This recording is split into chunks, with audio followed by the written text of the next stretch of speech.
ইতিহাস সৃষ্টি করে প্রথমবারের মতো ফিফা বিশ্বকাপে নকআউটে যেতে পেরে উচ্ছ্বসিত কানাডার ফুটবল সমর্থকরা। লস অ্যাঞ্জেলেসে কিছুক্ষণ পর সাউথ আফ্রিকার বিপক্ষে মাঠে নামবে দ্য রেডস। এ বিষয়ে বিস্তারিত জানতে সরাসরি যাচ্ছি সহকর্মী লস্কর আল মামুনের কাছে।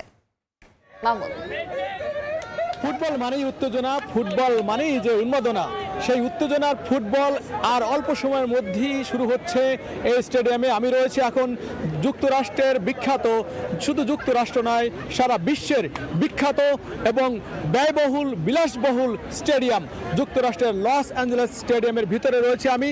এখানেই শুরু হবে আজকের এই যে 32টি দলের লড়াই, সেই লড়াইয়ের প্রথম লড়াই আজকে শুরু হবে এখন থেকে অল্প কিছুক্ষণ সময়ের মধ্যেই।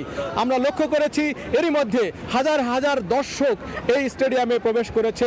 নেচে গেয়ে আনন্দ ফুর্তি এক উন্মাদনার ফুটবল জগতের, ফুটবল ইতিহাসে একটি অনন্য দৃষ্টান্ত স্থাপন করেছে তারা হেসে খেলে মাঠের ভিতরে প্রবেশ করেছে। একটু পরেই সেই মহেন্দ্রক্ষণ শুরু হবে, অর্থাৎ কানাডা এবং দক্ষিণ আফ্রিকার মধ্যকার যে ম্যাচ, সেই ম্যাচটি শুরু হবে। নকআউট পর্বের প্রথম ম্যাচ এই লস অ্যাঞ্জেলেস থেকে শুরু হবে। এটি দেখার জন্য এরই মধ্যে হাজারো দর্শক উপস্থিত হয়েছে প্রবাসী বাংলাদেশিরাও। জানিয়ে রাখি যে আজকের এই ম্যাচটি কানাডা একটি এবারের বিশ্বকাপের, অর্থাৎ ইতিহাসের সবচেয়ে বৃহত্তম বিশ্বকাপের আয়োজক দেশ যুক্তরাষ্ট্র, কানাডা এবং মেক্সিকো, এবং তারই সহ আয়োজক দেশ হচ্ছে কানাডা। এবং কানাডা আজকে খেলতে এসেছে যুক্তরাষ্ট্রের এই লস অ্যাঞ্জেলেসের মাটিতে। এখানে তারা খেলবে তাদের প্রথম ম্যাচ, এবং আজকে যদি জয়লাভ করতে পারে, যে দল জয়লাভ করবে সেই দলই টিকে যাবে শেষ 16তে, আর যে দল হারবে সে চলে যাবে তার দেশে।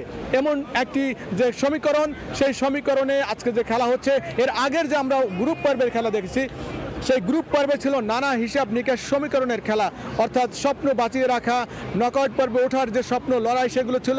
তবে এখন থেকে যে লড়াই, ফুটবলের আসল 32টি দলের লড়াই, অর্থাৎ এর আগে যে 48টি দলের লড়াই ছিল, সেখান থেকে এখন 32 দলের এই মূল লড়াইয়ের একটি লক্ষ্য জয়লাভ করা। জয়লাভ করলে টিকে যাবে, আর জয়লাভ না করলে সে ছিটকে পড়বে। এমন একটি পরিস্থিতির মধ্য দিয়ে আজকের এই টান টান উত্তেজনার মধ্যে খেলা শুরু হচ্ছে। এবং এই খেলা ঠিক আগ মুহূর্তে আমি রয়েছি যুক্তরাষ্ট্রের লস অ্যাঞ্জেলেস স্টেডিয়ামের ভিতরে।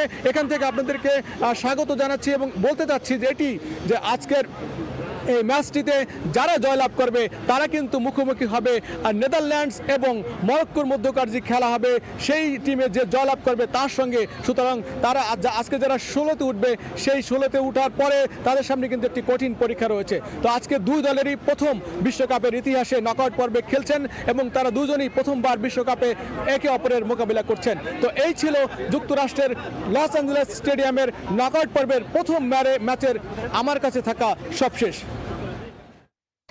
সরাসরি যুক্ত ছিলাম যুক্তরাষ্ট্রে।